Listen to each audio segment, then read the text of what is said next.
I think that should have been a settlement in a lawsuit because, I mean, and why does Vince Russo not ever get brought up in this, by the way? Because Vince Russo was the one, Owen Hart was a great wrestler. That wasn't enough for Vince Russo. He had to put him in that silly, stupid, bullshit blue blazer costume from back in the 80s when it was silly and stupid then, but at least nobody knew who Owen was on a national basis then. Owen Hart becomes a great wrestler. They screw his brother Bret, and I'm not really upset about that because he was making millions of dollars a year from both companies. But then when Owen, actually in solidarity to his brother, you would expect that family tries to get released, they won't release him from his contract. I was there then. I remember this. They wouldn't release him, but they did give him a raise to come back from $250,000 to $400,000. Now his brother was making, $1.5 million and going down there to Atlanta to make $2.5 million. But anyway, they give him a raise and they promise him they're going to market him as Canada's biggest wrestling hero, and he's going to get a run with Shawn Michaels to get revenge for the family. And I remember this too, and I also remember that Shawn Michaels, now of course this was before he was born again, so now he just kisses puppies and loves life. Shawn Michaels wasn't going to work with Owen Hart. Shawn Michaels wasn't going to put Owen Hart over. Shawn Michaels and the fucking son-in-law with the big forehead at that time and the rest of the fucking assholes they hung out with, they didn't want to know from Owen Hart, and that's why Owen got promised all this stuff, but then Shawn hurt his back and took his ball and went home, and everything was dropped, and a year later Owen ends up the blue blazer in the ceiling in Kansas City because Vince Russo, it wasn't enough for Vince Russo that Owen Hart was a great wrestler. He had to somehow make him entertaining. Everybody knows Owen didn't want to go up there. Owen thought it was bullshit, but he didn't want to rock the boat because he had already turned down some kind of fucking sick sex thing, and I love sick sex things, but not in wrestling, that Russo had come up with for him and Deborah McMichael, and here's a guy that's married with kids, loves his wife, loves his kids, trying to save enough money so he can get out of the wrestling business and take care of them and have a happy life with them, so he didn't want to be fucking around with Deborah Marshall. So he turned that down. Then he didn't want to turn down going up in the ceiling in Kansas City. And basically, that's why he died. Vince Russo, maybe that's why Vince Russo's born again, because he feels guilty because he murdered Owen Hart. But sure as I'm sitting here, Owen didn't go up there of his own idea. He didn't want to go up there. He shouldn't have been up there. It had nothing to do with wrestling. It didn't sell any fucking tickets. Vince Russo loved the blue blazer because it was 80s WWF, which is all he fucking knows. And Vince McMahon didn't honor his commitment to Owen Hart of pushing him and actually making his little fucking twat fair-haired boy Shawn Michaels put the fucking kid over. So he ends up in the ceiling in Kansas City and he gets killed. And then everybody in the WWE, Vince McMahon's indignant. Jerry McDevitt's indignant because his wife was mad about it. Of course his wife was mad about it, and she sued to get money to take care of her kids because her husband wasn't around anymore. And she didn't want her husband's name involved with the WWE or them to just disappear it. They got rid of Chris Benoit. They erased him from history. And why? Because he made the company look bad. But they can't erase somebody from history that they killed.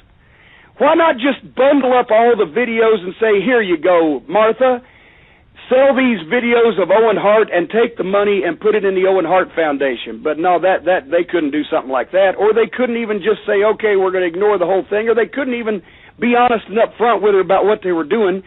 So, like I said, if Martha's been getting a check all this time, which I doubt, and has just filed this for political reasons like they're trying to claim. Have you noticed any time somebody knocks the McMahons, they're out to get them? The government was out to get Vince. It wasn't that they were trying to crack down on steroids. It was personal with him. Maybe he pissed him off because of the way he acts. Every time somebody says something bad about the WWE, now they're going after Linda's Senate campaign. It's not true. It's just a smear campaign. Well, the point is, if Martha Hart was getting residuals all this time and she's just not telling anybody and she's suing now for residuals or royalties, then shame on Martha. But I don't think that's the case. Because I truthfully, like I said, out of both sides, I know who I would believe before the other. And the point is, I hope she gets $50 million this time, and I hope that she sets up 15 foundations, and I hope that once again somebody shows Vince fucking McMahon and the rest of his clan that they're not special, and that they can't just do anything to anybody that they want to fucking do. And I wish somebody'd name Russo in that too while they're at it. So anyway, a big fuck you to the WWE on behalf of the Owen Hart Foundation from Jim Cornette. JC, you're on a roll tonight, baby. Well, it's fucking ridiculous. Now I got a couple of letters here, and I didn't even pre-plan this. I didn't even highlight a few of the good parts. But hello, Jim Good Sir, says John. You know, they agree with me on TNA, et cetera, et cetera, et cetera. So they said, why don't all the people who tune into Cornette's commentary every week, 100,000 of your closest friends and family, why not get them to start sending their ideas to old TNA Dixie over on Twitter and show her that there are at least 100,000 people out there with better ideas than Vince Russo? Because he said, because that wouldn't be too hard, would it? Just have everybody send her one decent booking idea, like let the Young Bucks actually wrestle on your television program, or make sure all of your major money feuds are based on logical conflicts to protect both the talent and the prestige of the titles. Obviously, I'm an amateur, but these seem like pretty basic things to include in a wrestling product that TNA obviously feels they can do without. Maybe end the tweets to Twat Dixie, sorry, TNA Dixie, he says, with Cornette Core or something to make it a trend. But anyway, let's start twittering Twatter Dixie, one good booking idea per week just to show her that there's 100,000 people out there that are smarter than Vince Russo. It shouldn't be too hard. I like it. And Gary writes also, actually I'm going to read this whole thing because it goes on for a while, but I would just like to finish up with his comments on TNA. The booking is horrible, the storyline sucks balls, and Dixie, Hogan, Bischoff, and Russo are running the show like they have their heads stuck up each other's asses. I hope that sometime in the future we can watch more and more of ROH on more channels. In this world, I see wrestling as this.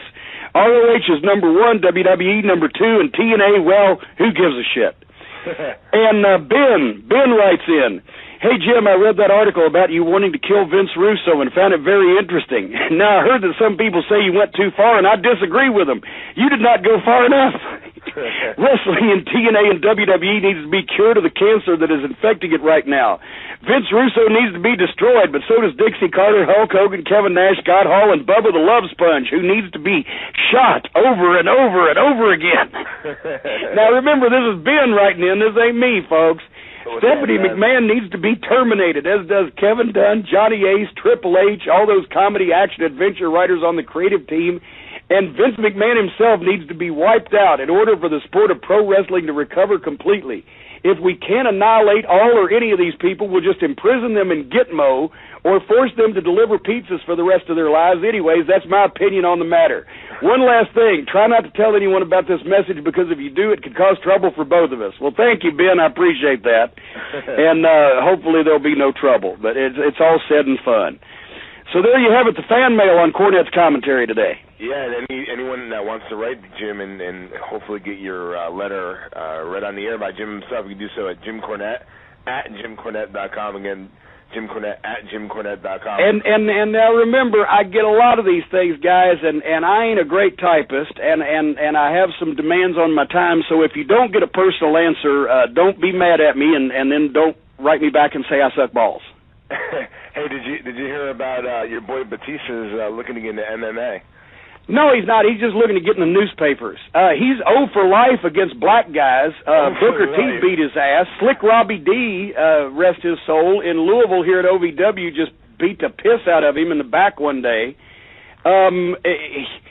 Apparently he can't whip cream with an outboard motor, and all those big muscles are all for show and no for go, but he's 40-something years old. He couldn't have an 8-year uninterrupted career in the WWE without taking 2 years off for injuries accumulated, so now he thinks he's going to go fight these young guys. I think the best thing for him is to collect his cars. I've heard he's a big car collector, collect his cars, and everybody says he lives large. Let me tell you something. I told Batista in the year 2001, I said, if I could just transplant my brain into your body for 1 year, we could both retire. Well, he's been making millions of dollars for the past 8 years, millions of dollars a year, and people are still writing that, well, he'll be back because he needs the money. He's got to be the biggest fucking moron that ever lived and didn't listen to a goddamn word that me or Danny Davis or anybody tried to teach him in OVW. Well, that's pretty obvious anyway.